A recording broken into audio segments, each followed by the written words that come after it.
Alors, mon intervention s'intitule Réflexion sur la scène du mourir.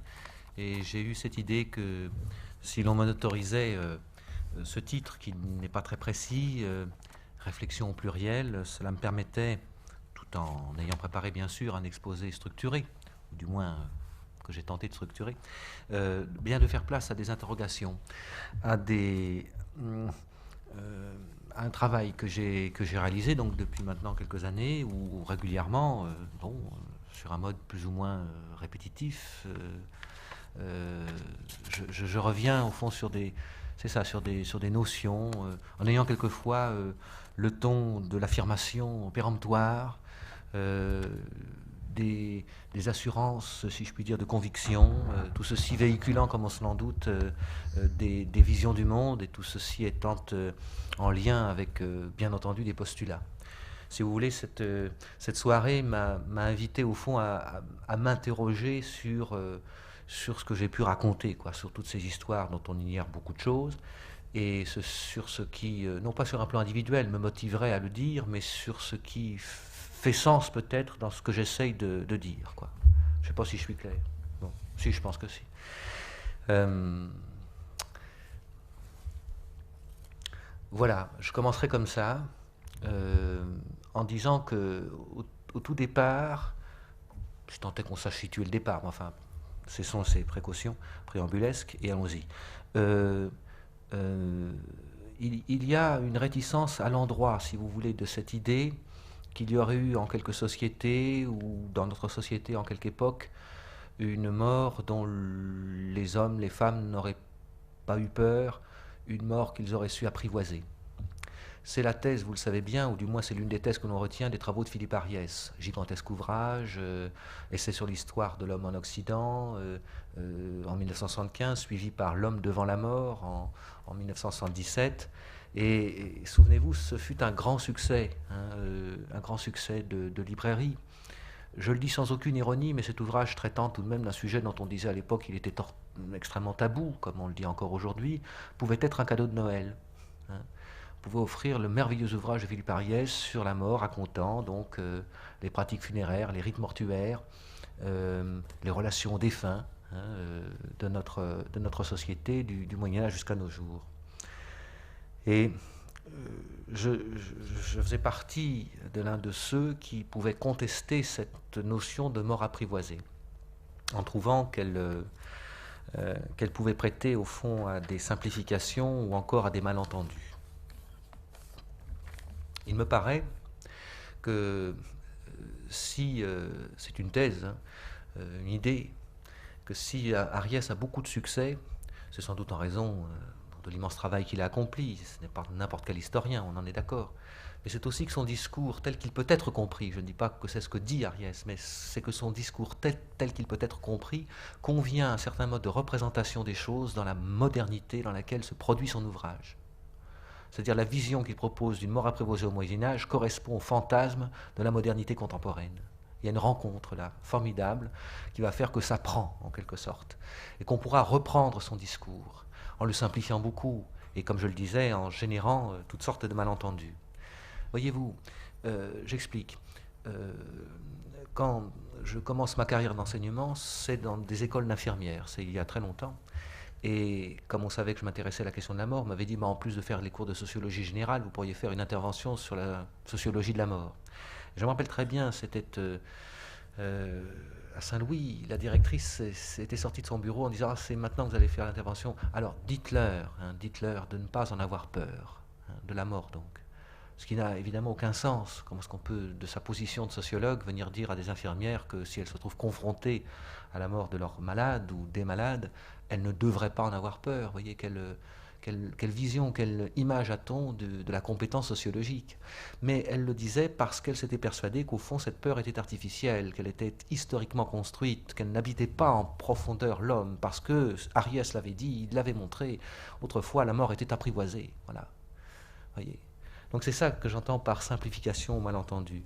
Il me semble que Louis-Vincent Thomas, dont j'ai été l'élève, ne participait pas de cette mode-là.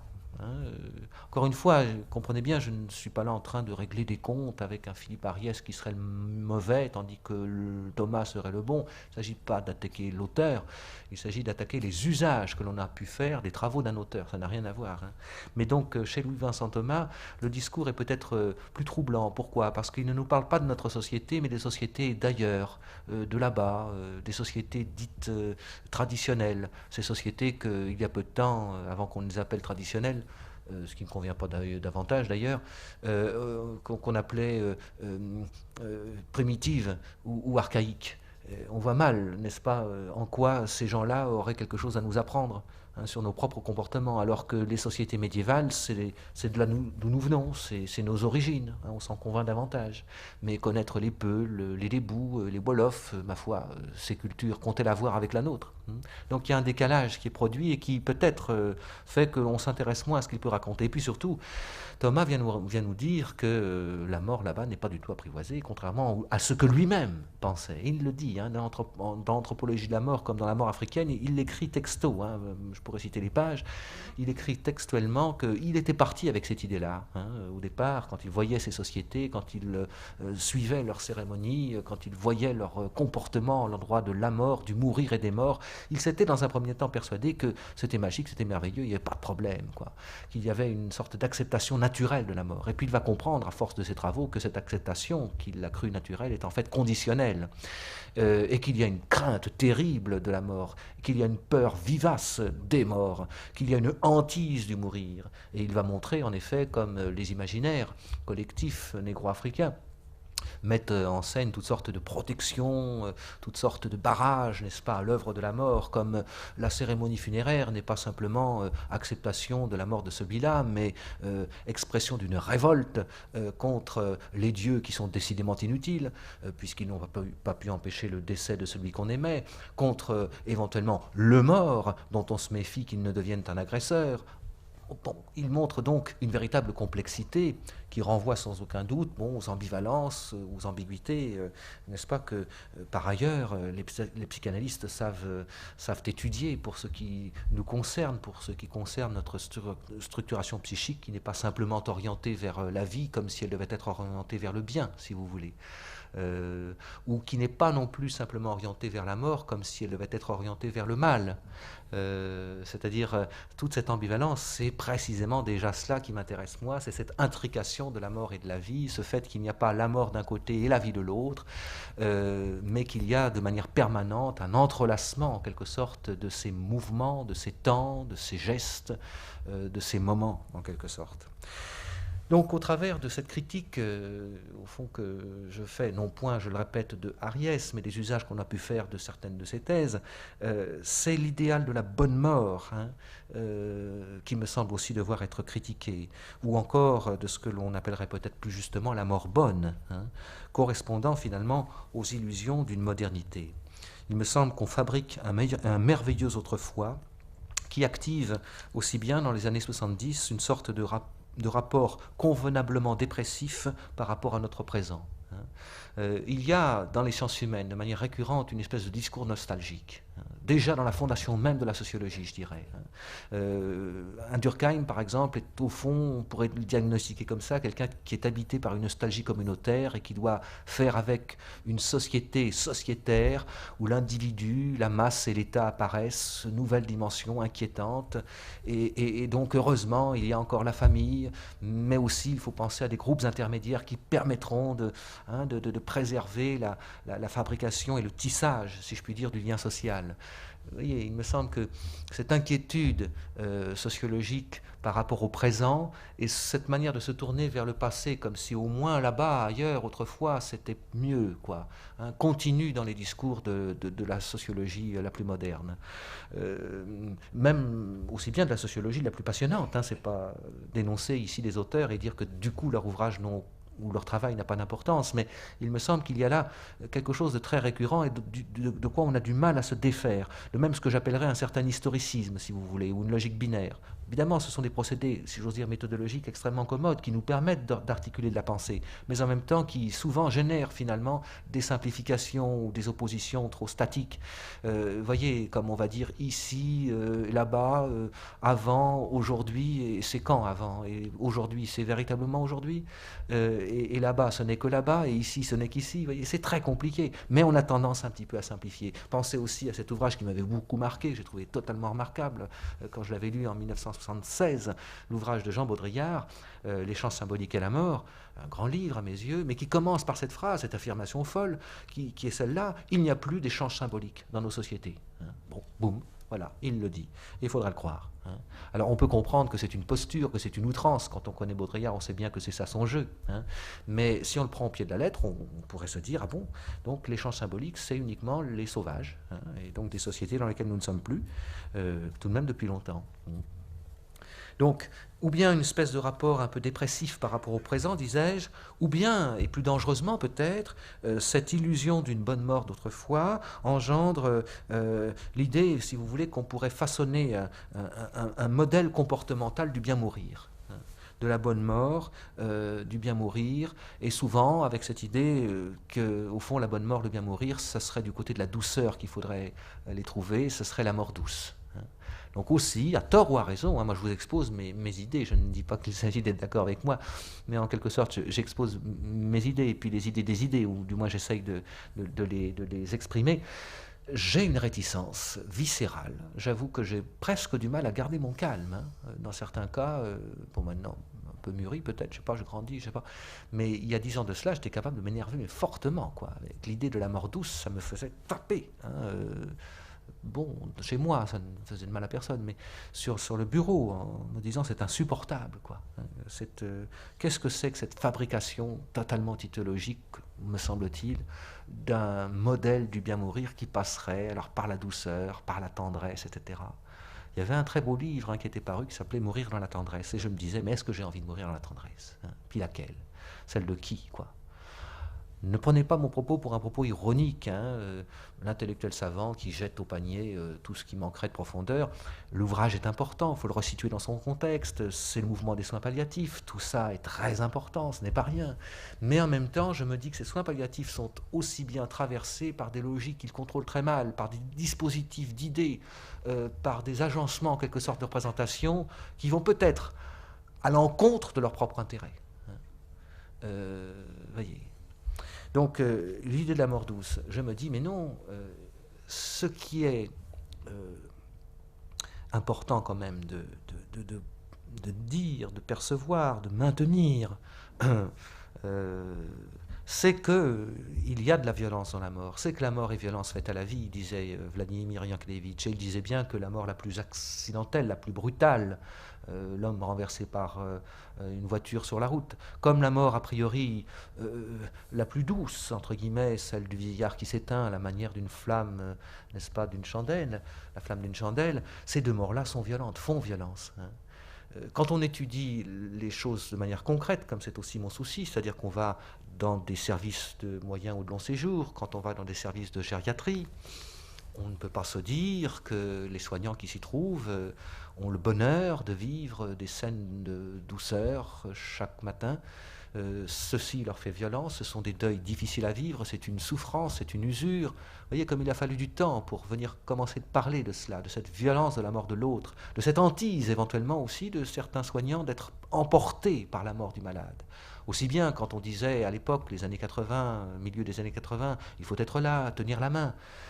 Il y avait là aussi, au fond, un discours très autoritaire de quelqu'un qui peut-être ne tenait pas lui-même beaucoup de main, mais croyait devoir le dire derrière un micro, tandis qu'au concret, au chevet du malade, on pouvait avoir peur, on pouvait craindre magiquement, parce que nous ne sommes pas que rationalité, d'être emporté, absorbé en quelque sorte par l'énergie mortelle du malade mourant. Au contraire, voyez-vous, de cette vision qui supposerait un malade aidant, puisque bien accompagné, et se disposant bien d'un bon côté, tandis que soit on serait de l'autre et qu'il n'y aurait pas de risque de confusion. Il faut les années 86, avec un ouvrage sous la direction d'Emmanuel Hirsch, que j'aurais été heureux de pouvoir retrouver ce soir, ouvrage qui s'intitule Partir, paru aux éditions du Cerf. Oui. Il faut cet ouvrage-là pour qu'un certain psychanalyste, Emmanuel Goldenberg, fasse un article sur la souffrance des soignants.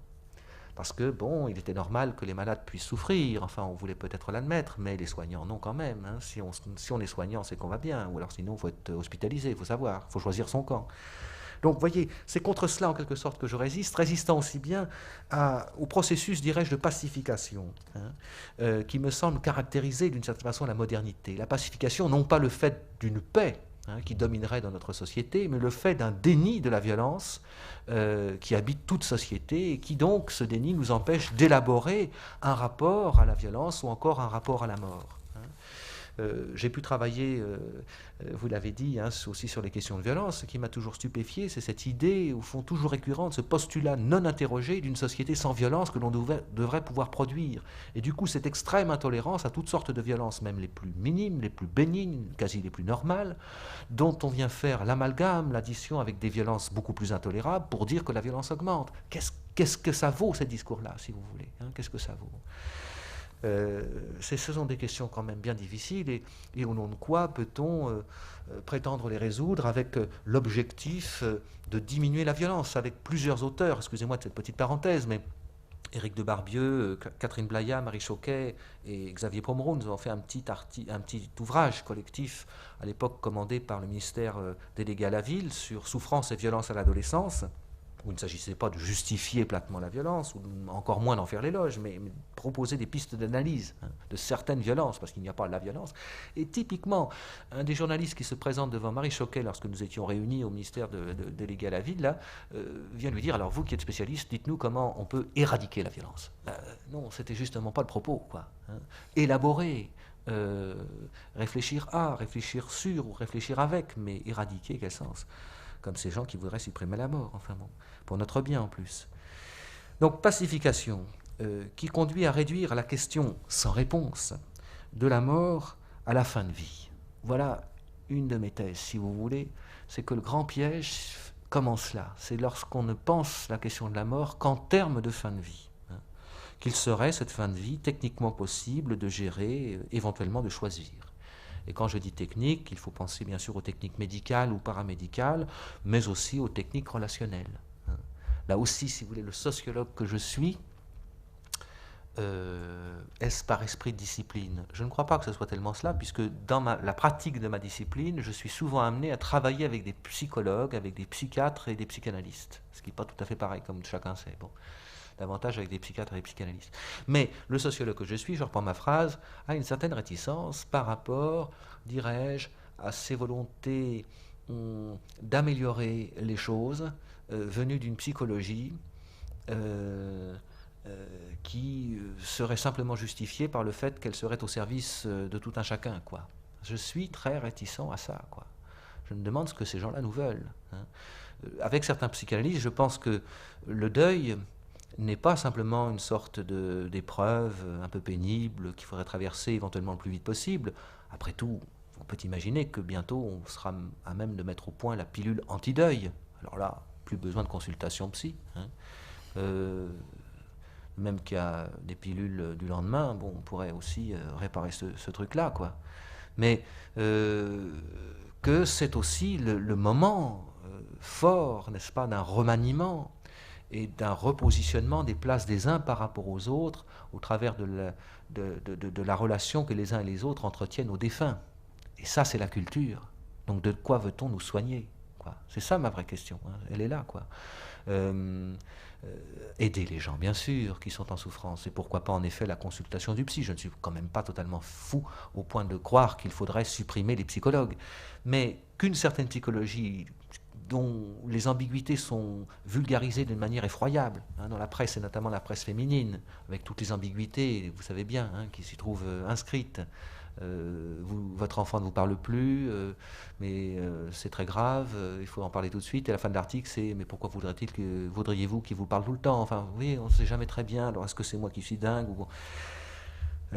Toujours est-il que cela entretient cette espèce d'inquiétude du rapport de soi à soi, dans le rapport de soi à soi, ne pas savoir exactement qui on est. Enfin bon, puis ça fait un marché gigantesque. Des ouvrages se vendent comme des petits pains qui nous perdent davantage, mais on achète le suivant en se disant que ça aidera à comprendre le premier. Enfin, il y a un marché de la littérature monstrueux. Hein.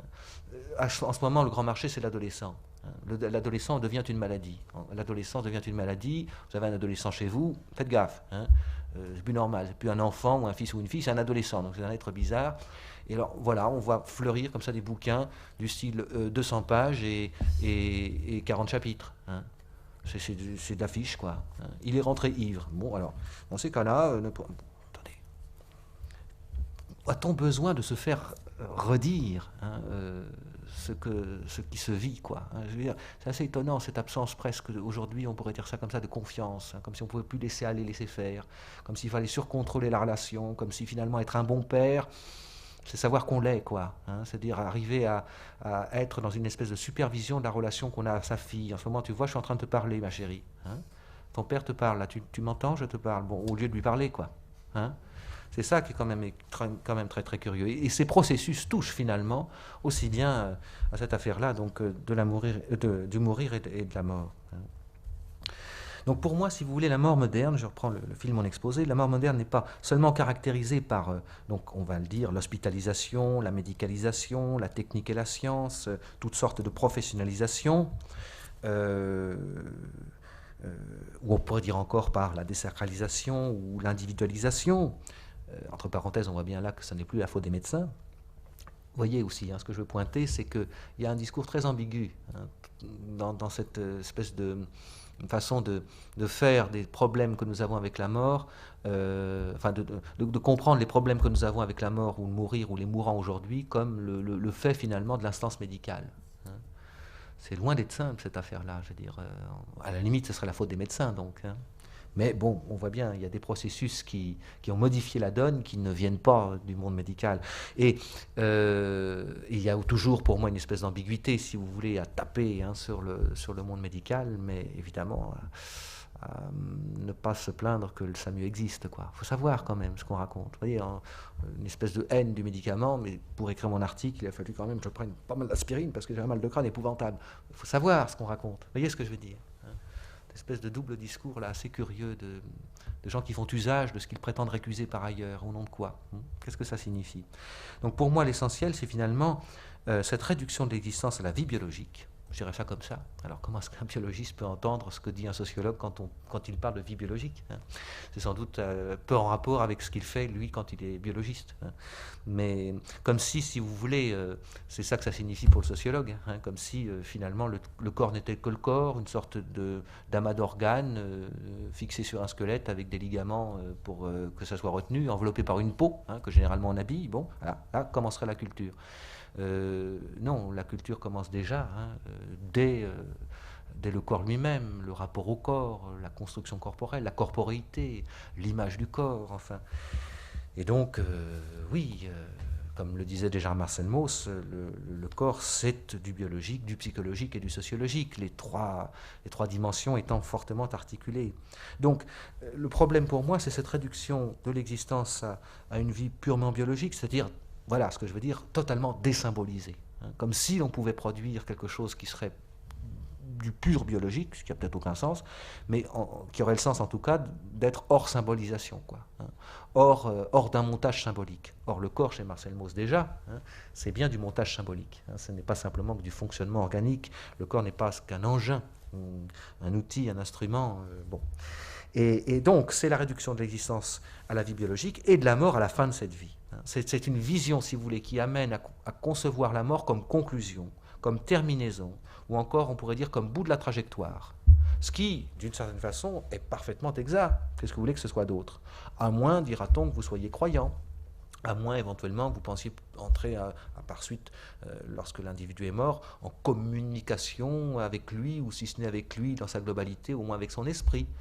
Mais sinon, qu'est-ce que c'est d'autre que l'arrêt des fonctions vitales, cette affaire hein et oui, et oui.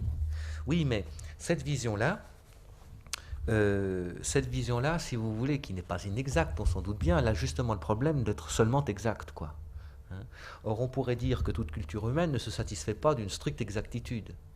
La culture, me semble-t-il, n'est pas simplement un enregistrement d'informations, il est né, il est mort, mais une mise en sens de ce qui arrive, hein, à l'humanité.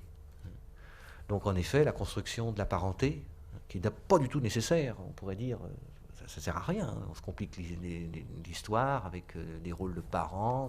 Après, ça génère des histoires terribles encore, avec des problèmes d'inceste. Enfin, on fera mieux d'arrêter tout. Mais non, il faut bien mettre en sens, hein, l'arrivée ou le départ, si je puis dire, et c'est donc cela la culture. Mais j'y reviendrai à cela. Mais le fait de présenter la mort comme conclusion, terminaison au bout de la trajectoire, ça signifierait que la mort alors est incluse dans la temporalité du vivant. Je l'exprime peut-être pas très clairement, pas très précisément, ni très justement, pardonnez-moi, mais c'est là une question que je me pose. Je veux dire par là que, d'une certaine façon aussi, il faut bien voir que culturellement, la mort est refus, la culture est refus de la mort. Hein. Elle est mise en sens d'une mort qui ne peut être acceptée que sous condition de cette mise en sens. Mais la réaction première, c'est un refus. Il n'y a pas de société qui accepte la mort comme ça, comme donnée naturelle, bon, simple événement, bah oui, c'est comme ça. C'est ce discours extrêmement pénible qu'on me faisait au début de mes études. Enfin, Baudry, vous vous intéressez à cette histoire de mort, oh là là, vous en faites grand cas. Vous savez, c'est un destin très normal. Hein. Vous voyez, une espèce de réduction de la grande question quand même. Attendez, j'en connais pas 100 000, moi, des grandes questions. De la grande question à la pure banalité, quoi. Vous vous intéressez à rien, puis en plus, ça a l'air de vous émouvoir, ce truc. Ben oui. Parce que bien sûr, quand on est scientifique, on ne doit pas avoir d'émotion, hein, pour certains en tout cas. Donc, cette mort que l'on refuse quand même, hein, ou qu'on ne peut accepter qu'à la condition de tout un travail, qu'on va appeler le travail du deuil, d'un travail psychique, d'un travail symbolique, enfin, voilà, il faudrait aujourd'hui alors qu'elle soit acceptée comme ce qui fait partie d'eux, quoi. Hein, ce qui fait partie de la temporalité du vivant. La mort serait ainsi comprise, acceptée, hein, comprise comme la dernière activité. Je ne sais pas si vous voyez ce que je veux dire. Je suis surpris quelquefois par cette expression, hein, quand on dit de... Évidemment, il ne s'agit pas de s'en moquer de ma part, mais quand on dit, mais alors, un tel, qu'est-ce qui devient là? Et une personne vous dira peut-être, ah, en ce moment, il est en train de mourir. Hein. C'est assez curieux pour moi, une telle expression. Comme s'il était possible de répondre cela à la question qui serait, et en ce moment, qu'est-ce qu'il fait? Hein. Eh bien, en ce moment, il est en train de mourir. Hein.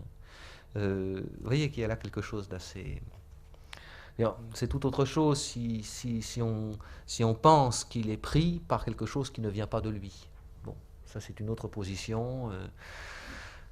C'est l'idée, si vous voulez, mais évidemment c'est des postulats, hein, mais autant les énoncer, qu'à l'approche de la mort, le sujet perd sa maîtrise de sujet. C'est ce que dit Emmanuel Levinas, hein, dans Le Temps et l'autre.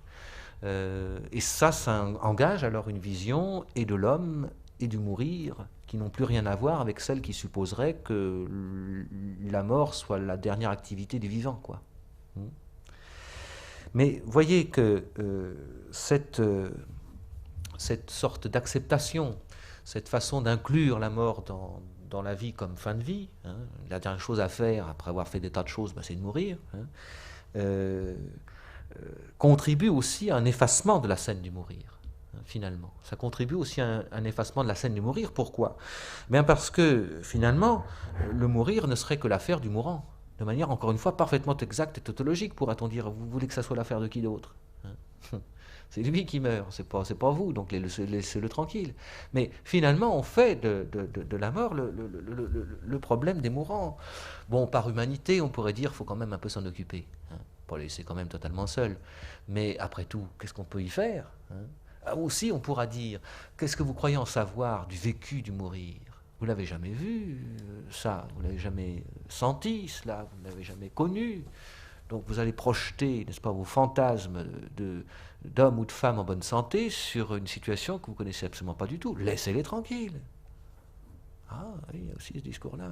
Laissez-les tranquilles. Hein, c'est-à-dire, voilà, c'est leur affaire. Hein, mais la scène du mourir, c'est pas simplement le fait d'une personne qui d'un seul coup se trouverait dans un état bizarre, et puis ce serait peut-être les derniers instants, on guetterait, oh oui, là ça a l'air d'être la fin, oh, bientôt, attendez, on va revenir dans 5 minutes, à mon avis ce sera fini. C'est autre chose dont il est question, on est d'accord, hein, c'est autre chose dont il est question. Vous voyez, alors il y a éventuellement ce processus finalement d'euphémisation, bon c'est pas très grave, hein, de toute façon on y passera tous, on va pas faire non plus un camembert avec tout ça, hein.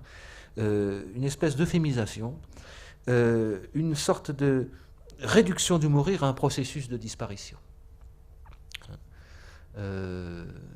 Alors que le mourir n'est pas strictement une disparition. Hein. C'est beaucoup plus compliqué que ça, comme une espèce de processus évolutif linéaire. En ce moment, je suis en train de disparaître. Là, j'y suis encore un peu, mais vous voyez, là, comme une espèce de lumière qui s'éteindrait progressivement. Là, pour l'instant, veilleuse, hein, encore veilleuse, mais je diminue, je vais bientôt m'éteindre. Hein. L'expression s'éteindre, il s'est éteint doucement. En même temps, c'est beau aussi, hein, faut pas non plus se moquer. Je ne demande pas non plus des courts-circuits et que ça fasse péter les plombs dans tout l'hôpital. Hein. Mais est-ce que c'est seulement son affaire? Est-ce que c'est évolutif? Est-ce que c'est quelque chose que l'on pourrait comme cela maîtriser, hein, qu'il aurait à maîtriser, parce que quand même ce serait son problème à lui, hein, et on pourrait dire le problème que vous avez vous concerne au premier chef, donc laissez-nous tranquilles avec. Donc on pourrait dire aussi que le danger dans cette vision-là, c'est en quelque sorte d'anticiper l'état de mort et de le projeter dans la relation qu'on a avec le malade mourant. Hein, de le voir comme déjà mort en quelque sorte. Ça me paraît très, très dangereux. Alors, bien sûr, vous voyez, c'est très compliqué. Hein, bon. Mais on pourra dire, il faut être là, il faut être attentif. Le malade mourant conserve jusqu'au bout, on peut l'imaginer, le bout, quel bout, bon. Une capacité auditive, donc, et donc être présent, on pourra dire, mais laissez-les tranquilles aussi. Alors là aussi, il y a eu une discussion très intéressante dans les années 90 qui venait dire que être là, ça ne signifie pas d'être là continuellement. C'est aussi éventuellement de laisser partir. Hein. Ça a été aussi un des temps forts, je crois, dans une des réflexions sur les soins palliatifs et l'accompagnement de malades mourants. Il ne s'agit pas d'une présence autoritaire qui voudrait comprendre l'autre qui meurt, comme si finalement il fallait cheminer avec lui jusqu'au moment où, voilà. Hein. C'était une des critiques que nous faisions à plusieurs, critiques aimables, hein, critiques enfin, critique qui se voulait aimable, critique qui se voulait ouverte à une discussion, pas une critique comme ça motivée par un rejet ou une haine, loin de là. Mais l'expression de l'association Jalmalve, jusqu'à la mort accompagne la vie, Jalmalve, oui, jusqu'à la mort accompagner la vie, nous semblait éventuellement critiquable. Hein. Est-ce qu'on peut aller jusqu'à la mort? Est-ce qu'on peut accompagner la vie jusqu'au bout? Est-ce que justement l'accompagnement ne suppose pas qu'il y a là une limite, alors que l'aide sur un mode plus fantasmatique supposerait qu'on puisse être jusqu'au bout, hein, qu'on puisse aller jusqu'au bout. Donc, éventuellement, ce danger, n'est-ce pas, d'une anticipation de l'état du mort dans la situation du malade mourant, qui amènerait à quoi? Qui amènerait finalement à une sorte d'exclusion du malade mourant dans sa propre mort, quoi.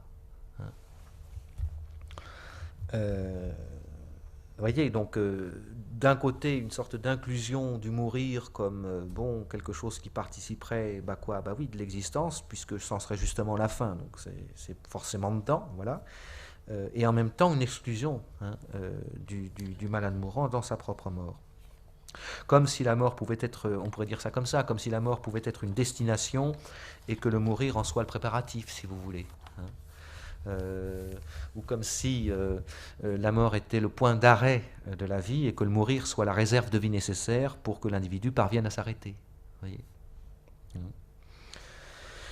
Cette vision de la mort comme fin génère éventuellement une idéalisation alors d'une mort bonne qu'on pourrait comme cela caractériser en termes de finition. Hein. Pas simplement subir la fin, mais travailler la finition en quelque sorte, ce qui supposerait là un contrôle, une maîtrise. Hein. Une finition peut être d'autant plus à contrôler que la fin serait en fait inutile, en quelque sorte. Hein. ça sert à rien de mourir, quoi. Sauf pour laisser la place, pour disparaître, pour partir, parce que c'est... Puis voilà, bon. Mais la fin, est-ce que ça sert à quelque chose, quoi? Alors, peut-être pour anticiper un peu la fin, la bonne finition. Je m'explique. Il y a un danger à lire Ariès, me semble-t-il, j'y reviens, en pensant qu'au fond, on aura perdu quelque chose de remarquable, c'était ce fameux cérémonial de l'adieu. Vous savez, que décrit Philippe Ariès, et que l'on voit par exemple en image dans le film de Marcel Pagnol, César. Hein. Je ne m'appesantis pas sur ces images-là, ni sur les commentaires qu'on pourrait en faire, mais voyez, cette idée qu'autrefois on mourait bien, tandis qu'aujourd'hui on meurt un peu n'importe comment, avec le système D, quoi, hein, et en dépendant finalement des compétences plus ou moins, n'est-ce pas, d'un entourage hautement médicalisé, quoi. Il y a une espèce d'idéalisation, me semble-t-il, de cette cérémonie, comme si elle coïncidait, pardon, avec la fin de vie. Alors que pas du tout, le cérémonial de l'adieu, il est provoqué par le malade mourant qui se dit qu'il va mourir, mais ce n'est pas séance tenante après qu'il a fait son cérémonial qu'il en meurt. Il y a une phrase tout à fait étonnante de Philippe Ariès dans son ouvrage, dans l'essai sur l'histoire de la mort en Occident. Il explique quelles sont les 4 phases, n'est-ce pas, de ce cérémonial de l'adieu. D'abord, on se rappelle les êtres et les choses que l'on a aimés. Ensuite, une séquence de pardon mutuel. 3e séquence, on se tourne vers Dieu à qui l'on demande miséricorde. On est donc dans l'Occident chrétien. Et 4e séquence, celle de l'absolution. Et Ariès écrit, et après, il ne restait plus qu'à attendre la mort, qui n'avait aucune raison de tarder. Cette phrase est assez étonnante quand même. Bon, bien entendu, on se doute bien que Philippe Ariès ne pense pas que l'absolution pouvait avoir un effet euthanasique. Bon, on comprend bien que ce qu'il veut dire, c'est que au Moyen-Âge et pendant longtemps, la technologie médicale l'est de peu et ne permet pas, enfin, je veux dire, la médecine est bien incapable, n'est-ce pas, de prolonger, comme on dit aujourd'hui, la personne malade. Mais en même temps, vous voyez, quelle drôle de phrase, hein. Il ne restait plus qu'à attendre la mort qui n'avait aucune raison de tarder. Parce qu'on pourrait se dire, au fond, bon, à la limite, on pourrait avoir une vision presque en se disant, mais c'est effrayant en fait. Hein.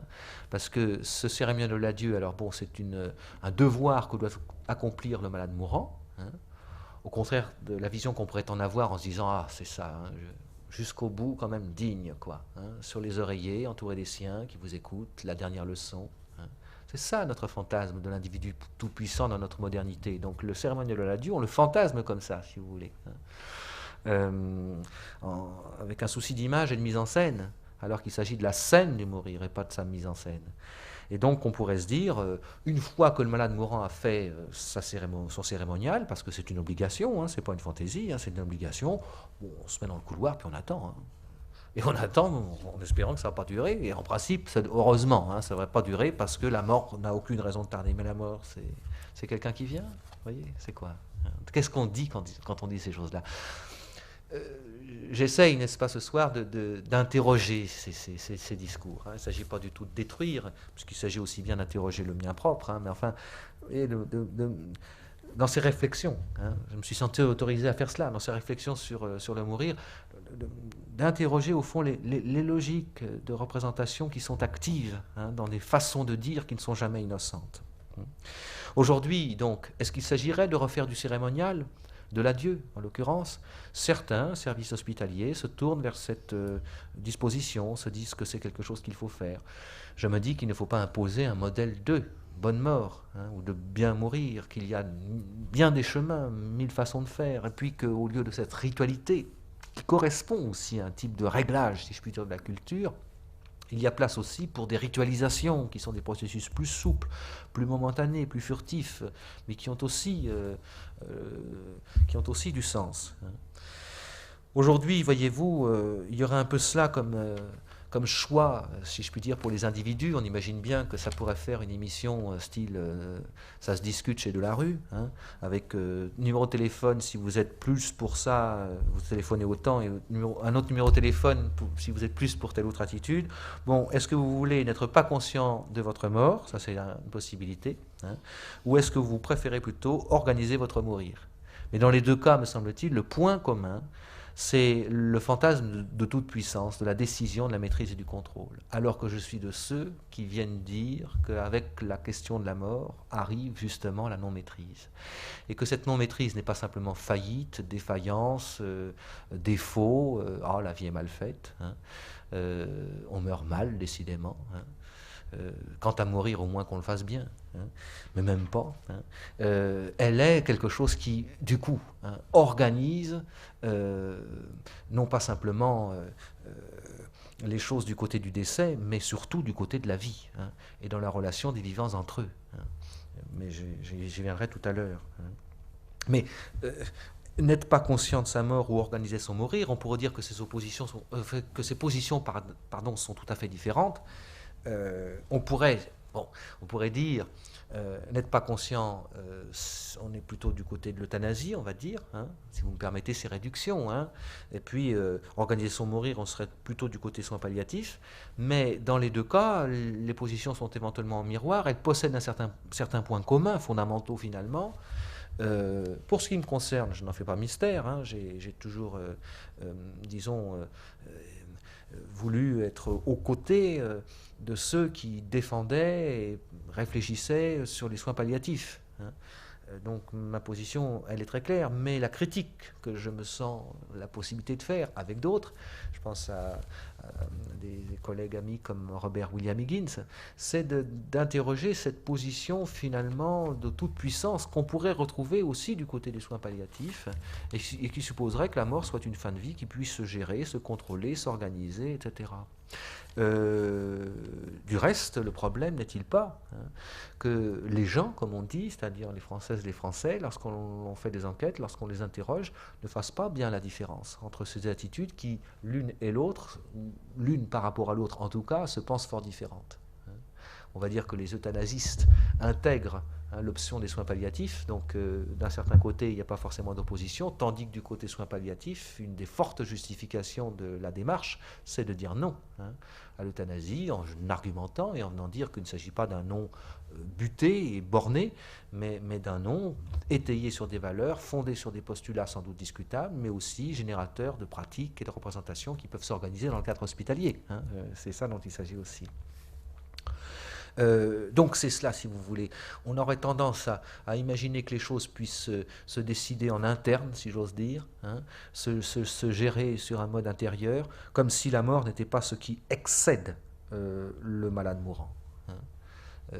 De même façon que aussi bien la vie nous excède. Hein. Denis Vasse le dit très bien dans l'un de ses ouvrages, je ne sais plus lequel, excusez-moi, je me demande si c'est pas La souffrance, le poids du réel. Hein. Il dit bien que la vie nous excède. C'est-à-dire, nous n'en sommes pas strictement les individus producteurs ou reproducteurs. C'est là quelque chose qui est tout à fait différent. Oui. Au fond, ce serait comme cette finition, un peu revenir à cette idée, c'est comme si on devait mettre de manière assez jolie, si vous voulez, le mot fin à la fin du film. C'est la fin du film, il faut mettre le mot fin, c'est logique, hein, c'est parfaitement exact, encore une fois, en laissant entendre qu'après il n'y a rien. Hein. Vous mettez une bande vidéo dans votre magnétoscope, c'est la fin, voilà, c'est la fin, une belle fin, et après il n'y a rien. Alors, à moins d'être idiot, pas la peine de rester sous le canapé à voir rien du tout, sauf, disons, la neige. Hein. C'est de la bande perdue, quoi, on pourrait dire. C'est ça, tendanciellement, cette espèce de relégation du malade mourant dans son mourir, qui serait déjà un état anticipé de la mort, ça signifie que c'est de la bande perdue, c'est de la vie perdue, quoi. Les gens remuent encore, si je puis être quasi grossier, mais ne vivent quasiment plus, donc bon, finissons-en. Hein. Donc mettons le point final, installons le point final. Alors que, me semble-t-il, toute cette affaire, c'est justement de nous forcer à un certain inconfort, quoi. C'est ce que Louis-Vincent Thomas pouvait dire, c'est que le confort est souvent l'ennemi du sens. Hein. Donc quand l'on pense en termes de confort, ce qui se comprend bien, en tant qu'individu, vous vous doutez bien que je ne plaide pas pour mon propre inconfort. Bon. Mais quand on mise trop uniquement du côté du confort, est-ce que quelque chose de la mise en sens est possible? Éventuellement, du côté du confort, on va argumenter avec de la signification. Vous voyez ?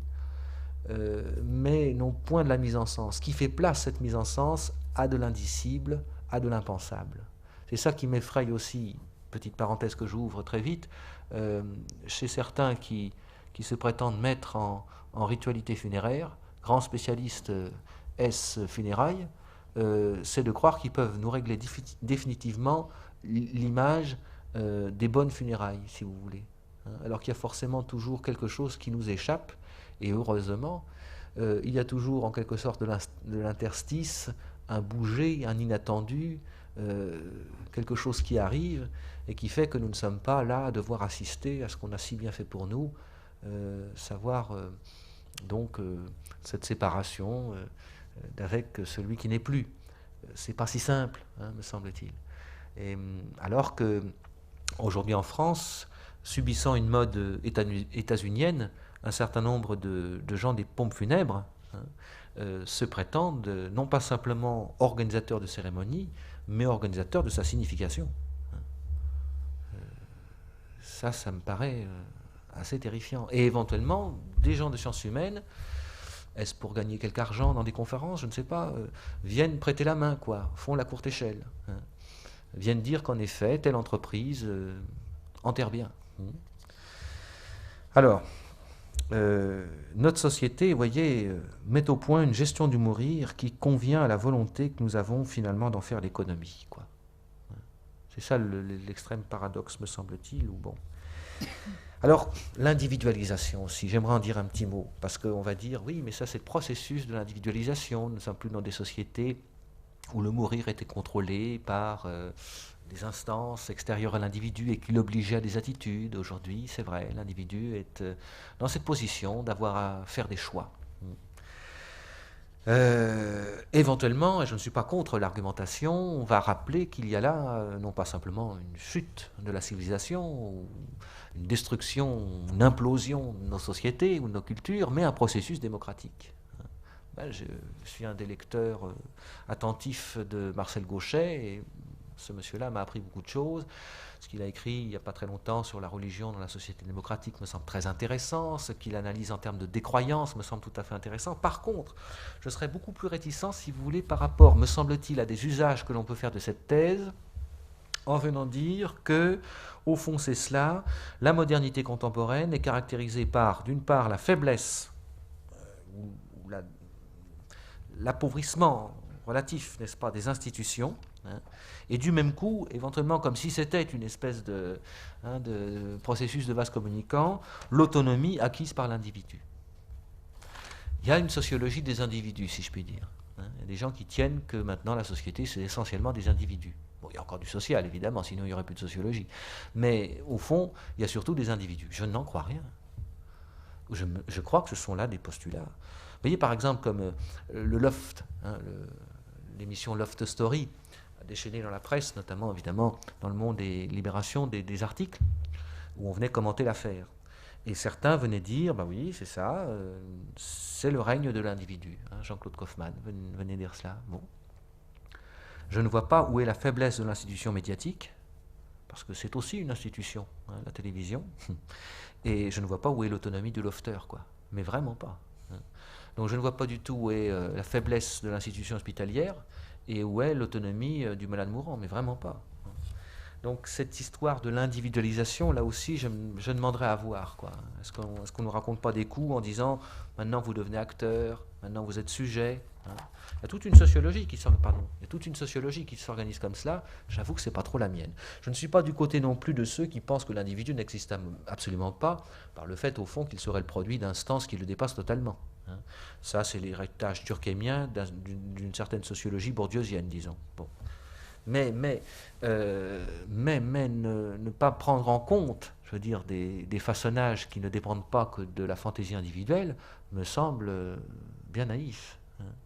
Et prendre comme ça des mouvements sociaux en pensant qu'ils sont le fait d'individus et qu'il y a un retour de l'acteur, une position, je n'y crois pas du tout. Je pense quand même, si vous voulez, qu'il y a des processus sociaux qui sont là, il y a des dispositifs, il y a des logiques sociales qui agissent. Le travail du sociologue, c'est de les analyser, c'est pas dire qu'elles auraient disparu, sous ce prétexte que ça se présente comme un discours d'individu ou une revendication individuelle. C'est par l'individu que se justifie éventuellement un mouvement social. C'est parce que j'ai le cas de monsieur Untel ou ici le témoignage de madame Machin que je prends conscience de... C'est pas faux comme description. Mais de là à penser que le social, ce n'est plus que de l'individu, mais franchement, je n'en crois strictement rien. En tout cas, ce serait terrifiant. Voilà, aussi. Hein, on retrouve les questions des visions du monde. Parce que moi, je ne pense pas que la vie sociale ne s'organise autrement que, par quelque chose qui est de l'ordre de l'institution, au sens de l'institution de la parenté, l'institution du langage. Hein, la faiblesse des institutions, on parle de quoi faiblesse, enfin bon. Et par une élaboration symbolique, quoi. Hein, ou sinon, alors on serait naïvement à croire qu'on est dans une réalité, ou alors pire, dans une espèce de rencontre comme ça, insensée d'un réel. Enfin, je vois vraiment pas ce que ça peut signifier. Donc voilà, il me semble que il s'agit pour moi en tout cas, de redire avec d'autres auteurs évidemment, que la mort est donc pas simplement l'événement, la fin de vie, mais la dimension, une dimension, qui donc provoque la culture, qui la provoque d'autant plus que justement cette culture n'a pas forcément de réponse. On ne peut jamais être tranquille avec la question, elle est sans cesse reposée. Hein, une question à laquelle on a une réponse, une fois qu'elle a été posée, question suivante comme on dit. Hein. Mais devant la mort, on ne peut pas dire, voilà, on a répondu, question suivante. Hein. La question se repose sans cesse. Et si vous voulez, comment dirais-je, je ne crois pas qu'il soit utile, je pense très morose et assez dangereux, le but de fabriquer la bonne société qui aurait la bonne réponse à la question de la mort. Je crois qu'on n'y arrivera pas, et par bonheur.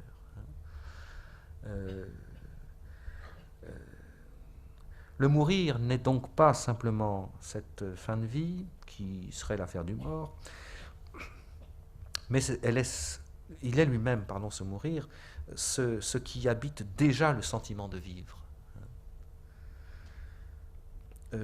Ce qui est là tout en n'étant pas là.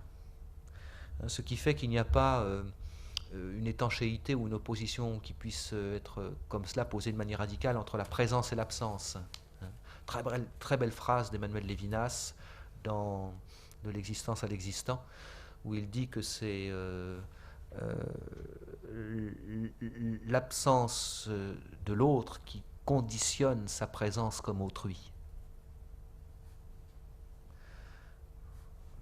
Voilà, l'absence de l'autre qui conditionne sa présence comme autrui.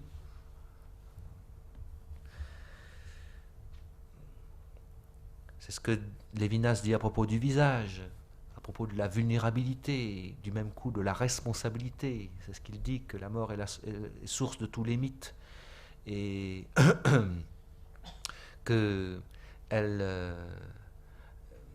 n'existe d'une certaine façon vraiment que sous forme de la mort de l'autre, qui engage finalement, qui m'engage à cette responsabilité pour autrui. Bon, je suis bien d'accord, c'est des visions, c'est des postulats, c'est discutable, on peut très bien déchirer tout ça en disant mais blabla. Voilà ce qui organise ma pensée, ce qui justifie une certaine opposition, si vous voulez, par rapport à des thèses qui, elles aussi, reposent sur des postulats, mais souvent qui ne sont pas dits. Donc, on peut dire encore que la mort, c'est pas simplement ce que nous aurons à vivre un jour ou l'autre, le dernier examen. Celui-là, pas d'angoisse, on va le réussir. Mais ce qui modifie radicalement la donne, quoi. Ce qui modifie radicalement la donne. C'est cette idée, si vous voulez, que j'emprunte aux thèses de Lévinas, sans pour autant reprendre exactement ses propos, qu'on ne peut pas regarder quelqu'un sans savoir qu'il va mourir. Alors ce n'est pas un savoir hautain, ce n'est pas un savoir savant, ce n'est pas un savoir supérieur. Vous allez mourir. Comme on pourrait dire, vous avez mauvaise mine, il faudrait peut-être faire des examens. Non, c'est ce qui m'implique, n'est-ce pas, dans une relation à l'autre, dont la vulnérabilité me touche, quoi. C'est ce qui marque aussi bien l'inachèvement de l'existence. L'inachèvement de l'existence. Ça me paraît très important. Si la mort était vraiment cette fin ou cette finition, ça voudrait dire qu'il y a un achèvement, quoi. Il y a un point final qu'on vient poser un jour. Voilà. Il s'est arrêté là. On voit très bien la trace, c'est là qu'il a mis le point. Vous voyez, il s'est arrêté là. Non, c'est quelque chose qui arrive.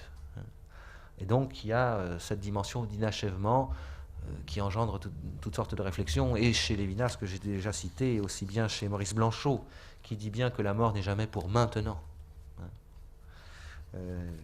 Dans l'espace littéraire, Blanchot accorde plusieurs pages à cette affaire de la mort, et il le souligne bien. Voyez bien aussi, la mort n'est pas simplement, on pourrait dire, ah oui, c'est une dimension commune, hein, c'est une dimension collective. Attention au commun ou au collectif ici, hein, avec cet argument, nous mourrons tous, sans doute. C'est surtout une dimension qui situe l'individu dans sa singularité, dans l'histoire humaine, ou encore dans l'humanité de la culture.